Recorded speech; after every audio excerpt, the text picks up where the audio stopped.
personnes qui nous disent de travailler sur des vignes très phylloxériques. Comment est-ce qu'ils font? Est-ce qu'il y a des terroirs spécifiques où le phylloxéra ne peut pas aller, par exemple?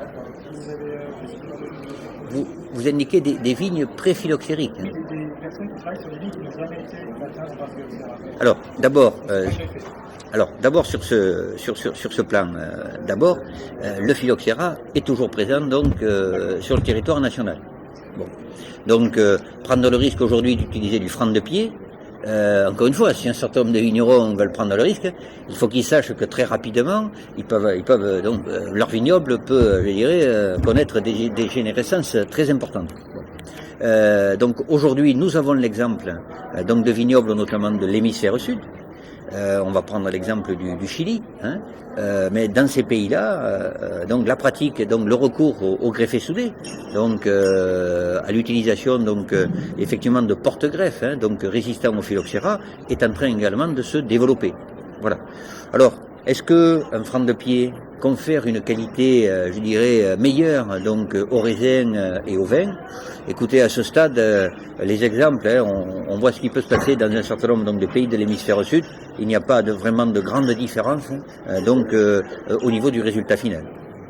Donc ce serait vraiment prendre un risque un petit peu gratuit que d'utiliser en tous les cas sur le territoire national des plants de vigne francs de pied.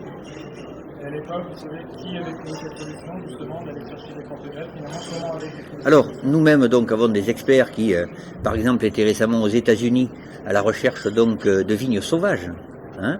Je vous ai indiqué tout à l'heure que nous travaillons effectivement sur la sélection du matériel végétal. Nous utilisons pour cela donc la connaissance du séquençage de la totalité du génome de la vigne et nous essayons de piloter effectivement la création de variétés naturelles, hein, par croisement, mais à l'aide des marqueurs génétiques.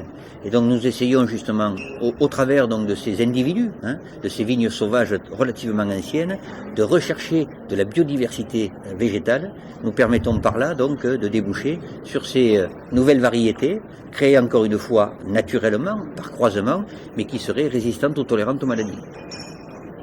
Si vous pouvez donner des noms de nouveaux cépages, vous ne connaissez pas encore, vous avez des noms, non? Alors, à ce stade, si vous voulez, une première série donc de variétés résistantes donc aux tolérantes donc aux maladies est prévue donc à partir de 2013, hein, 2013-2016.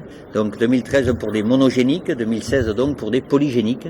Donc nous serons en mesure avec l'INRA bien entendu, hein, et sous l'égide de la marque Antavinra, hein, donc de proposer donc ces nouvelles variétés de vignes.